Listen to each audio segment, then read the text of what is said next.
Yeah, so I'm Kevin Valier, and I'm an associate professor of philosophy at Bowling Green State University here in Northwest Ohio.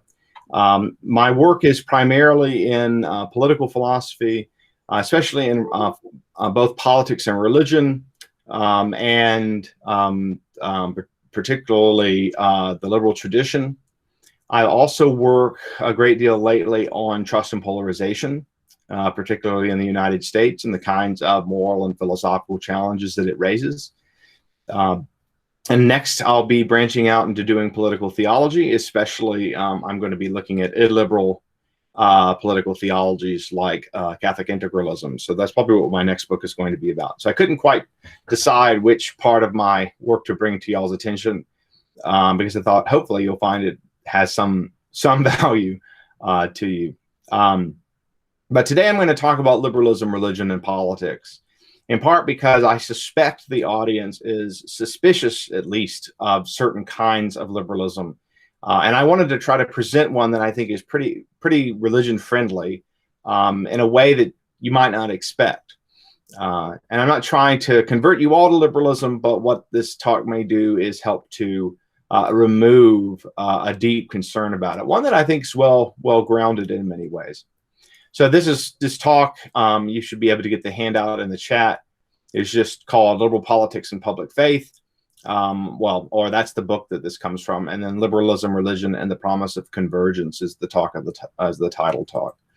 What I want to do is look at the most common version of liberal political theory in analytic political philosophy, what's called public reason liberalism. And it's often thought that the way that public reason views get fleshed out is that they place a great burden on the integrity of religious citizens to be able to bring their fundamental principles to bear on their political activities. And there is a particular version of public reason liberalism that has this problem, but there's another version that doesn't, that I think is more defensible even on other grounds. How I'll proceed is sort of give you some background on how I see the sort of brief history of religion and politics in the liberal tradition, and then bring out what's distinctive about public reason views, why it seems to reproduce the same kind of hostility that's typical of the liberal tradition, and then try to show how we could revise the view to eliminate that hostility. All right, so for a very long time in the West, the legitimacy of states was grounded at least partly in theology. Even if it's just natural theology. And the thought was, I think, simple. You have a regime that's responsible for the good of the human person. The good of the human person includes, perhaps most prominently, various supernatural goods. And the thought was, okay, well, what else should the state do but promote the supernatural good in conjunction with the church?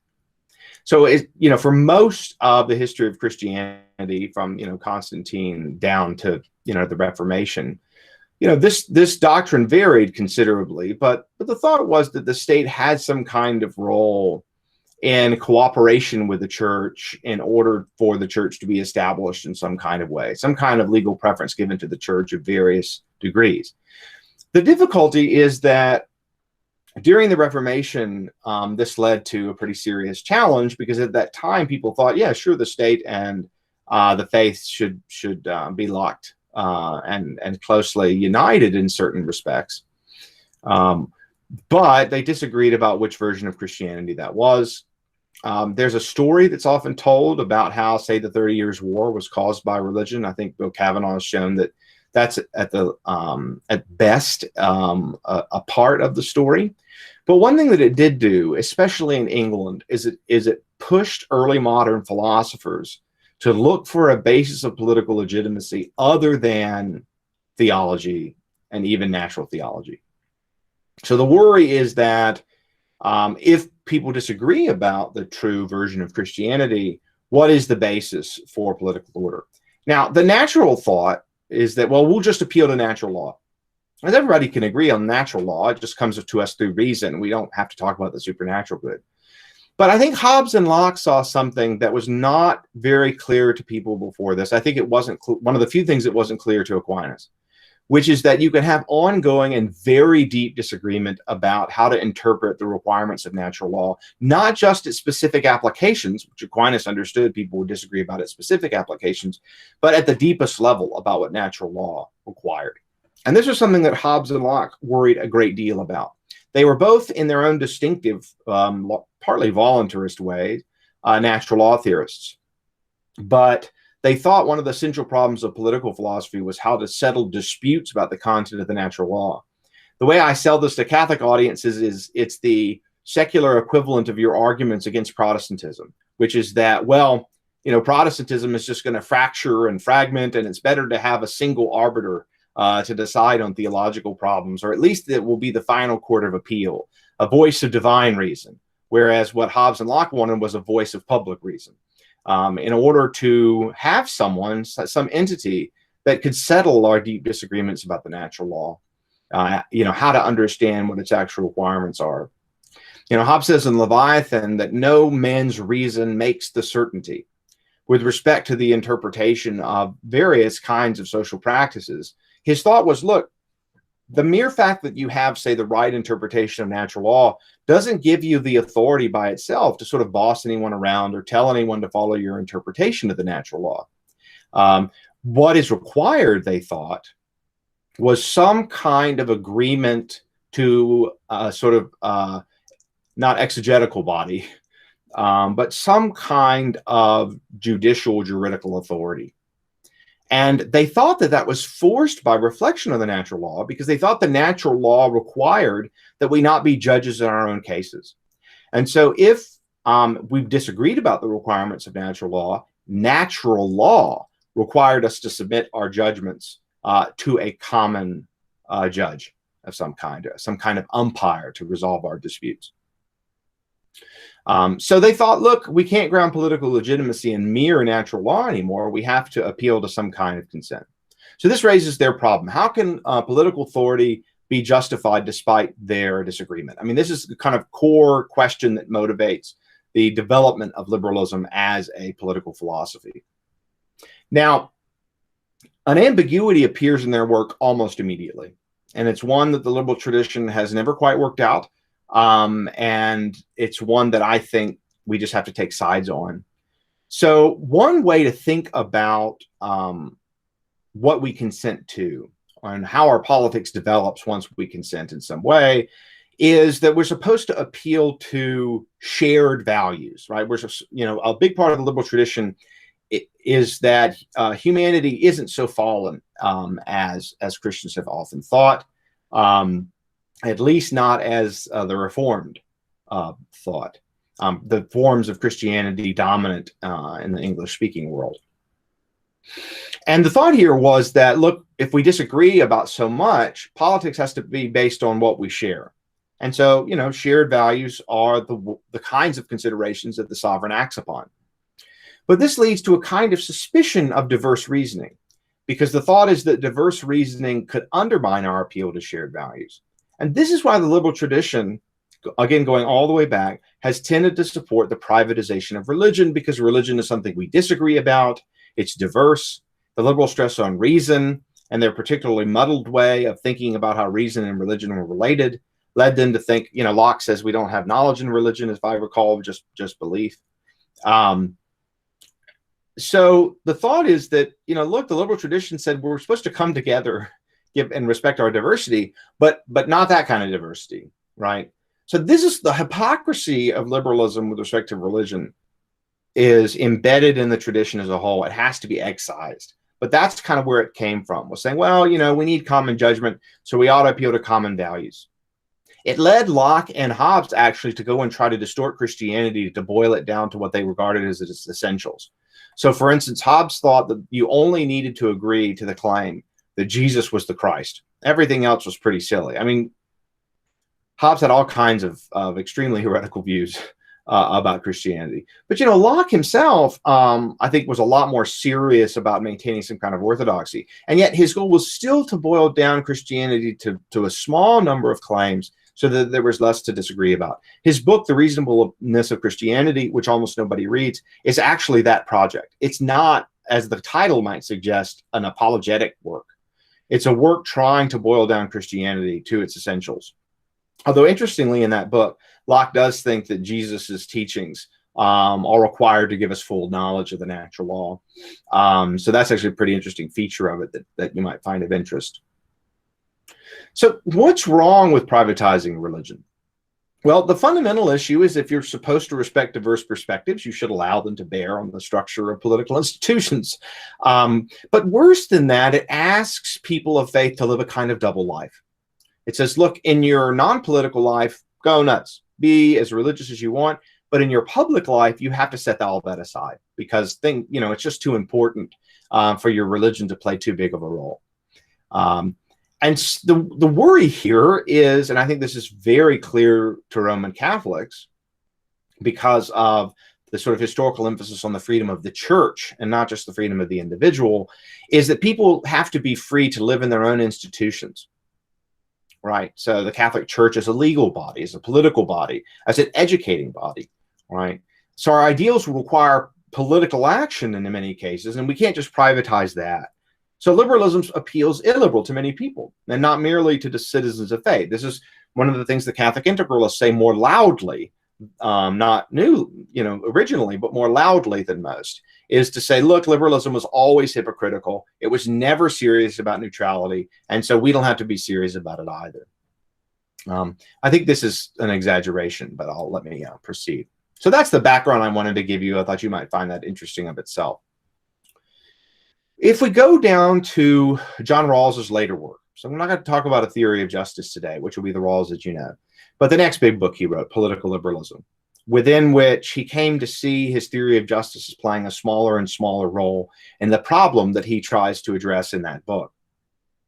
So what Rawls said is that the liberal tradition was challenged by what he called reasonable pluralism, which is just that reasonable people can disagree non-culpably, sincerely, and in an informed way about really important matters. The deep disagreement, he also thought, was inevitable in any free society. So I think one place he disagrees with Aquinas is, imagine the following situation. Two people of great virtue sit down to have a conversation about what's immoral or moral. And Rawls says the more they do this, the more they're going to disagree. And I think Aquinas thinks, well, if they keep at it, they'll come closer together. And argue about Aquinas. I'm sure you all would love to do that. If you think there's grounds for that. But the stuff I've read on Aquinas on conscience suggests that at least on fundamentals, people should all have knowledge of that. But Rawls says, well, we've had enough experience with diverse societies that we think the free exercise of practical reason leads to dissensus, leads to disagreement, not to agreement. So this is one way in which, the liberal tradition's emphasis on reason changes. So Rawls was not a postmodernist, but he did have what we might call a post-enlightenment view of practical reasoning, which is that reason alone can't lead us to moral truth. It's just going to lead to disagreement. It doesn't mean you can never reach the truth, Rawls said. It just means that you can't rely on a process of public reasoning to lead to the truth. Okay. So the liberal tradition in Rawls's hands, in the hands of many in the late 20th century, is that reasonable pluralism is a permanent fact of social life in large-scale societies. This is also a deep contrast with the integralists. The integralists want to put reasonable pluralism back in the bottle. They blame it on Protestantism for hyper-individualism. And their thought is if the Catholic Church has political power, they can sort of narrow disagreement with force if necessary, right? Whereas Rawls has the reverse view, right? The reverse view is that, look, we can't eliminate deep disagreement, so we have to structure our institutions to accommodate it. Diversity isn't something that we can just sort of put back in the bottle. So the challenge then is that people have different reasons for action from their own perspective, that this is natural to the exercise of human reason, and this makes it difficult to find political principles that are compatible with everybody's reason, because people's reasoning and their beliefs and their values are different. So over the last 20 years, social contract liberalism of the sort of variety that Hobbes and Locke pioneered, but continued by Rousseau and Kant and picked up by the early Rawls, among others, has been distilled into a view called public reason liberalism. And this is the version of liberalism that's dominant in analytic philosophy. And it says this, it's more or less, and this is a rough a slogan. Coercion is legitimate. That is, the state may use it permissibly and authoritatively when it is justified to each and every reasonable point of view. Now, reasonableness is a kind of weasel word in Rawls. He doesn't use it very carefully, and oftentimes will define reasonable X in terms of reasonable Y, and then define reasonable Y in terms of reasonable X. There's all kinds of problems here. But the way I understand reasonableness is just having two parts. One, you recognize that at least a great deal of disagreement about morality and value is non-culpable. That is, your opponents aren't deeply ignorant or immoral in that they're disagreeing with you. On top of that, you recognize a kind of duty of reciprocity. The terms of social life that you propose to others are terms that you yourself must abide by. And a reasonable person is someone who recognizes reciprocity and who recognizes some degree of reasonable pluralism. So it's not anything heavy duty requiring you to set religion aside, requiring that you accept public reason liberalism. It's just sort of that. Okay? And the main line of public reason views says that respect for persons and recognizing them as free and equal requires that we justify political power to each person's perspective, because if it's only justified to one perspective, then when we oppose it on others, we're effectively denying their freedom and we're denying their equality. So why would that be? Well, we are denying their freedom in the sense that we're using the law to box them in. That's the negative liberty. But there's also a restriction on people's positive liberty, which is they're not free to exercise their reason to pursue their projects and plans, because the state has made that very difficult, if not impossible, for them to do. So I'm not trying to sell you on liberty as, mere non-interference. The problem with sectarian versions of liberalism or, establishmentarian Christian views is not just that it interferes with us, but rather that it prevents us from acting on our diverse practical reasoning. We're not free as reasoners. We're not free as rational agents. And because one view is getting prioritized over the other, the thought is that that's an inequality. That's when we treat people unequally. So even if and Rawls says you shouldn't treat people unequally and you should respect their judgment even when they're wrong. So in a very important sense that we could talk about, error has rights. And that's just because error is extremely easy to come to in an honest way. So this leads to a formulation of a general requirement on the legitimacy and proper use of state power. It's often called a public justification principle.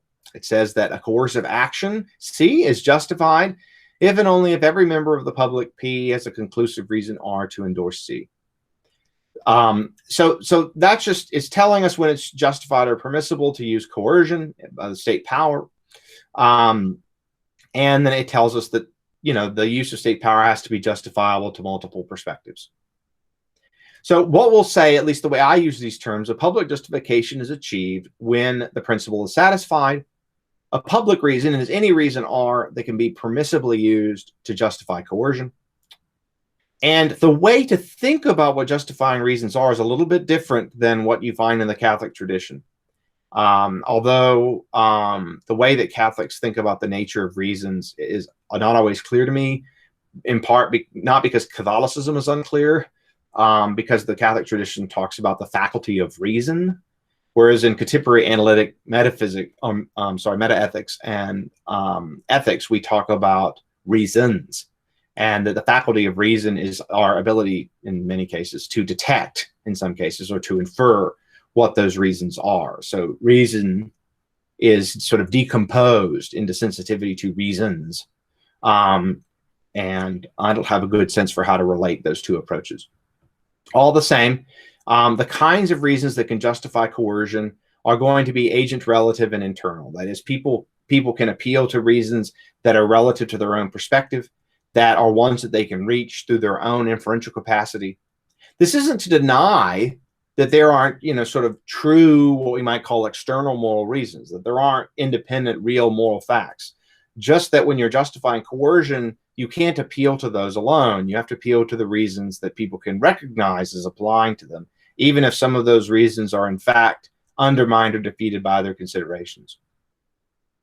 But this formulation of the principle is importantly ambiguous between shared reasons and diverse reasons. So which reasons can figure into justifications or public justifications?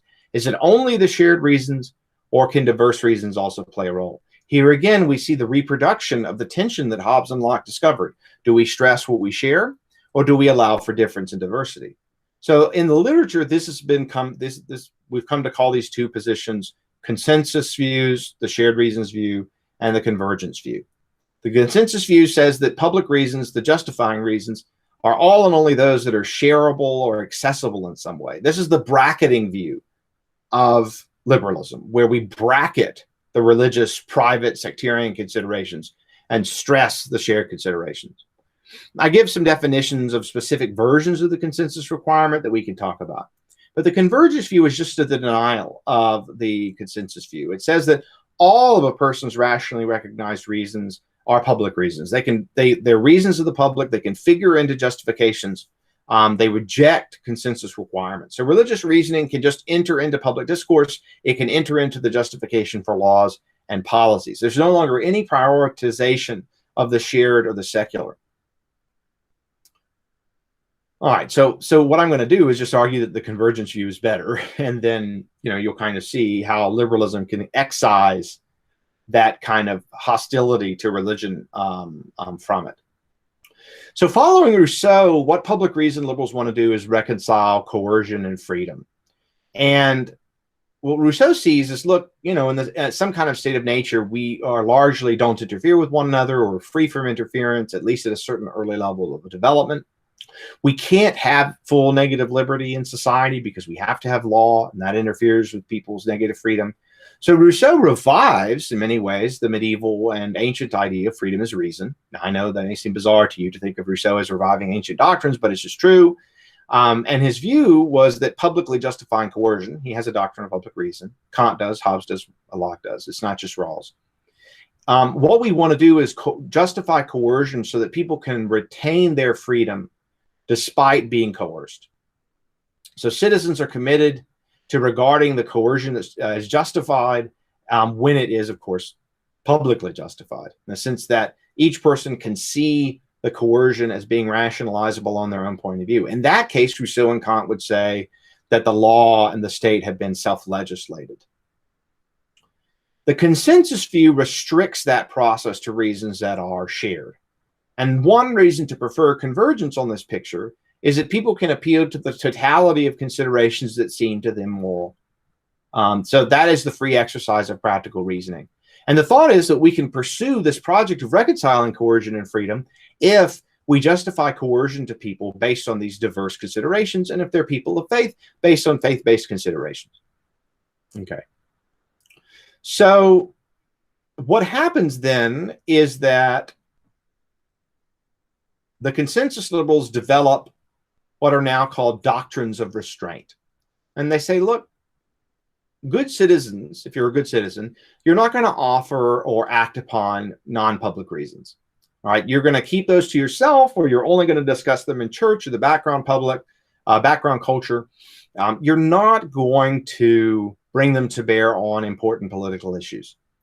And so it's this doctrine of restraint that is grounded in the following way, is that mainline public reason liberals take consensus views to imply restraint. So they say, look, if you adopt the public justification principle, you should adopt a consensus interpretation of it, and that will lead to restraint. So if the PJP, then consensus; if consensus, then restraint. So this is what I call the sort of master argument for restraint. So critics claim that, like Nicholas Wolterstorff, perhaps most prominently, but a number of others, claims that restraint violates the integrity of citizens of conviction, often citizens of faith. So then they just take the modus tollens. Well, restraint's unacceptable, so the consensus view is unacceptable, so public reason is unacceptable as a political philosophy. But notice the middle term here, consensus. If we reject consensus, the entire debate breaks down. And I think this is pretty promising. So let me give you a more concrete example about how convergence and consensus views differ. As you know, the Amish are a kind of hardcore subsect of the Mennonites. And so members of the Old Order Amish Mennonite Church are exempt from having to pay Social Security taxes in the U.S. into old age pensions. They do this on the grounds of their reading of 1 Timothy 5:8. But if any provide not for his own, he has denied the faith. They take Social Security to be someone else providing for their own. Now, due to their beliefs being pacifists, the Amish decided not to hire a lawyer to defend them because this would fail to turn the other cheek. But there were other Christians that fought for them to have this exemption. So in the 1965 Medicare bill, that was our expansion of health insurance to the elderly, they were exempted by law. On the convergence view, the diverse, that is, religious reasons of the Amish enter into public justification. And these reasons defeat the state's reasons to force the Amish to pay these taxes. Now, you might just say, well, consensus views can take this on because they believe in freedom of religion. But if you look at the way they actually look at constitutional law, they don't have expansive views of freedom of religion, in part because of their concerns about too much religiosity in public life. But notice, an important feature of the convergence view is that diverse and religious reasons usually can't justify coercive laws because other people have different faiths or no faith at all. So what the convergence view won't do is justify religious establishment. In that case, it's hostile to religious establishment. And that's, a common feature of liberalism. But it's not hostile to religious exemptions. It's not hostile to freedom of association and the liberty of the church. It's not hostile to using religious considerations in public discourse. So it's way better than the consensus view. But it does say, for instance, that freedom and equality, respect for persons would require, say, that the Catholic Church not be a coercively established church. So in that sense, if you think that Catholicism requires establishment, and there are many Catholics who do and many that don't, then you're going to butt heads with the public reason tradition. But notice that's a much narrower range of stuff to butt heads with, right? It's certainly a version of liberalism worth taking a lot more seriously. So why do people like consensus views? Because we need to address their reasons for adopting them. And I think it's that they like the idea of reasoning from a common point of view. It's a kind of social unity, which of course we all value. So what consensus liberals are doing is trying to accommodate the ideals of community and fraternity. And they also think that consensus views are in many cases just logically entailed by a commitment to the public justification principle, because public justifications must consist in public reasons, and public reasons are necessarily shared reasons. So for a while, when I was arguing for convergence views, people would tell me in the many rejection letters I received from journals, well, this isn't a public reason view. Public reason view is the consensus view. But now, after about 10 years of different theorists working on it, people will say, okay, so the convergence view is kind of the alt public reason view, but it is a public reason view. And oftentimes these claims about shared reasons are motivated by kind of conversational analogies. You're trying to convince somebody to go along with your preferred policy. They have a different faith. Why would you appeal to diverse reasons? Why wouldn't you just appeal to shared reasons? But there are lots of other conditions in which we would want to appeal to diverse reasons. For instance, if we went to court and we wanted a religious exemption, or if we were arguing for a particular kind of religious liberty. Now, mainline sort of analytic liberals are pretty suspicious of Christianity, so I oftentimes give analogies with faiths they're less hostile to. So if you remember Native American protesting for the Dakota Access Pipeline, you recognize that in many cases their objections to certain kinds of projects that interfere with their land is that they cover burial grounds or holy or sacred ground. Those indeed are religious reasons. So, if Native Americans say, hey, you can't build the highway through our burial ground, that's a religious objection to a state activity. And it's one I think that many secular liberals will say, oh, well, we've probably got to find another way. There's a very unequal treatment of religions. So I usually focus on obscure sects of Christianity and giving examples, or Judaism, Islam, Native American religion, Buddhism, and so on. And they tend to be more responsive to those cases. But these considerations on behalf of consensus, there's some good reasons to reject those arguments. Not only because the conversational analogies and arguments are just too ambiguous to show anything, Convergence undermines any entailment argument that the consensus theorists are going to make. It undermines any kind of conceptual move, as does ambiguity within consensus views. So there's a lot of different ways to flesh out consensus views, and the conceptual arguments that public reason liberals give won't do there either. Most people accept this now. It's also the case, I think, that while community and fraternity have a lot of value, they're not going to override the public justification principle, because that's required by respect for persons. Now, you might say, well, you know, I like respect for persons, but I don't like the public justification principle.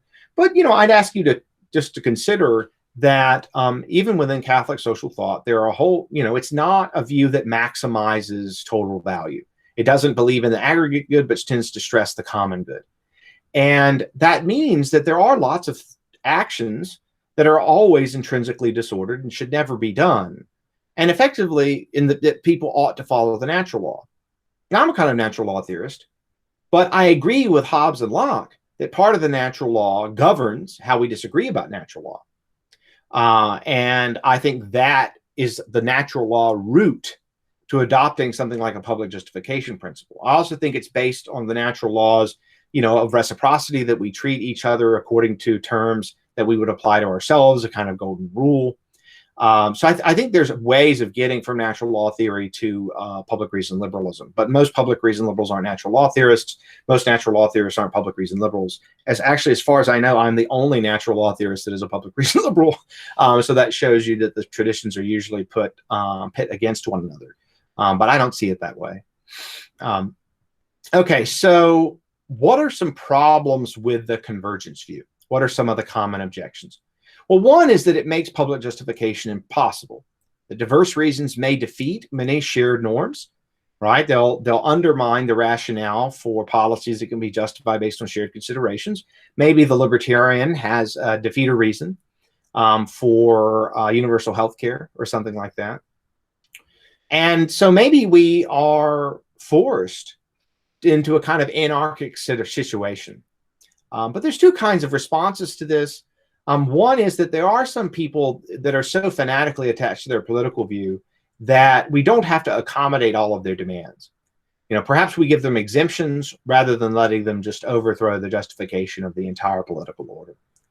It's also the case that in cases of deep disagreement, we can appeal to decision procedures like democracy and so on, in order to allow people to settle on some law or policy that, while it isn't optimal from their moral point of view, is acceptable for them to go on and cooperate with others. Another worry is that convergence threatens a kind of indeterminacy. It's just not clear what will be justified if we allow for diverse reasoning. There's just too many different kinds of laws and policies that could be justified to different perspectives, and it may make justice look relativistic.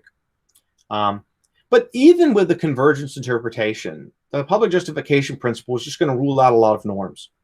So, and a lot of different laws and policies. So it will kind of vary in what's justified between different nations. But I don't think that relativism is especially unpalatable, particularly because it's not a relativism about moral truth. It's a relativism about what justifies coercion. So, you know, I'm a moral realist and a public reason liberal. And I just say, look, sometimes the moral truth is something I can hold others responsible for not following. And sometimes it's something that it's just hard for them to see. They're making an innocent mistake. And finally, it's just the tu quoque. These problems also apply to the consensus view. So the convergence view is no worse off. All right. So let me sum up. Convergence, I think, saves liberalism from the sort of manifest hostility to people of faith.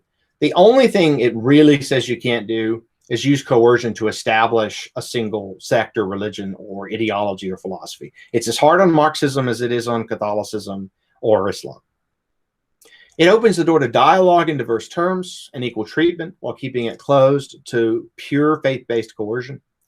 It helps to reconcile individual integrity and the integrity, I think, of the church with the demands of public reason. I think it's a superior conception of justificatory reasons by itself, because remember, the whole project was how to deal with diversity.